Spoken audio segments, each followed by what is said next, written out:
Man, pleasure. First, I want to say thank you for having me on your podcast, man. I think it's a remarkable thing for what you're doing, and I'm honored to be your first guest. Fuck it, let's talk about it, right? I think for me, you know what I'm saying, just to kind of give you a history of who I am. I know we met later in life, man, but I'm originally from Riverside, California. Riverside County, that is. But I always rep the Mobile, Moreno Valley, California, which is a small city about 60 miles east of Los Angeles. LA? Yep, West Coast, man. We got to keep it real. Grew up there with both parents in my household up until the age probably about 6 years old. My dad and my mom divorced, like many of us in the black community around that time, and you know. I was always my pop was my best friend, you know what I'm saying? That's why I loved to spend the most of my time around growing up. Whether he was outside, you know, washing his car, cleaning the house, or doing some workouts, man, I always kind of just follow behind him. And when that divorce happened for me, you know, my mom, you know, continued to hold down the fort like any strong black woman would do. With four brothers, I have three brothers, so four of us total. But you know, I know it was challenging for her, man, and I made it a little bit more challenging. Your brothers, where do you fit? I'm the youngest. The youngest? It's always the young ones, man. We doing capital shit. Yeah, I'm you know, the youngest man. out of three. You got to prove yourself, man. You got three older brothers, man, and you got to prove yourself. And, you know, and they used to call me the runt of the family, you know. So I was the shortest up until probably about 10th grade, man, and I outgrew my second brother. So you know, I'm third in line as far as height, but you know, fourth in line as far as age. But yeah, I'm the same. I'm the baby, so you know, we always they call us the outcasts or the exiled children. Yeah. Or the ones that's usually the ones that hold the family down after everybody else then gone and did what they did, like me, like everybody else gone, but I'm still home with mom. You know why, man? I think that's because we learned the lessons, man. You know, like you think about, you know, growing up with your brothers that are older than you, and you see them getting in trouble, and you see them doing the things that mom and pops don't like. It's kind of one of those things where it's like, man, I ain't gonna go down that path, you know. So you're forced to learn a little bit more quickly, and then you become a little bit more responsible as well, because you know what things not to do. It's like starting, like you said, I know you have in your book 21 lessons, but that's like your first start to lessons right there as a baby, as a child, because you learn it from what you see your older people do. Exactly. All right, I ain't gonna do that. I'm gonna go that route, but I'm gonna do this.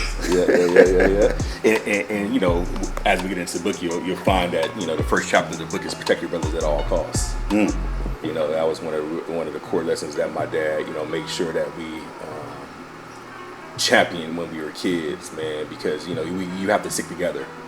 Especially when you come from Los Angeles. He's from Los Angeles, my father, and my mom's from Los Angeles as well. Both went to Jordan High School. My mom's from Watts, my dad's from Compton. Oh, Watts. Yeah. So, so they know you know, you can imagine growing up in that environment, man, and your pops is making sure that you're doing everything you need to do to move through this world correctly. So, that was one of our first core lessons. What inspired me to write it, man? I had the opportunity to attend Clark Atlanta University. My freshman year on campus, we had to take a class called U.S. African in the World. During that time, I had a professor called Dr. Daniel Black. And Dr. Black, you know, always used to talk about like the books that he's written, you know, when we were freshmen in college. And I remember him making this one statement saying, if you write a book, it's like leaving a legacy for yourself. Your story is your legacy. And that's what people want to know. And that's what people need to hear. So I knew that, you know, coming out of college, my freshman year. And so I've always wrote notes in my phones, you know, as we begin to get sidekicks and Blackberries and, you know, Palm Pilots, you know, those things, right? You just showing our age for real. Showing our age. So I always would write stuff, man, and I wanted to create an autobiography just to kind of tell my story, but I didn't think that was the right way to do it. So I kept putting the pen down, you know, and I stopped writing. Most recently, I've been watching a guy on YouTube called Sean G. I think I've seen him before. Sean G, yeah, he's been covering the Diddy trial. So, you know, just I think he tagged on to us when we put your book up. Yeah. That's where I seen the name. Yeah, super cool guy.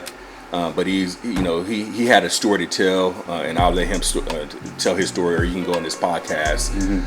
But you know, he went to Morris Brown. He's from New Jersey.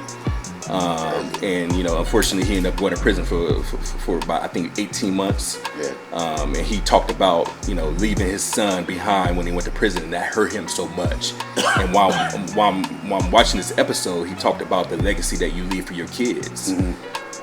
And at the time, my cousin had just passed away. He was younger than me, and I actually dedicated this book to him as well. When he passed away, man, it was kind of a wake-up call for me, and I wanted to leave my kids a legacy. And so that's what sparked me to write this book. All right, I just finished my interview with Fuck It, Let's Talk About It podcast. We had a great conversation. I hope that, whoever had the opportunity to view our podcast, can take away some of who I am and some of the lessons that inspired me as I grew up. I want to tell you that, for me as an author, as someone who continues to go through it, you still have a lot of life to live, right? And some of these lessons are going to continue to grow, and you can still continue to build on those lessons.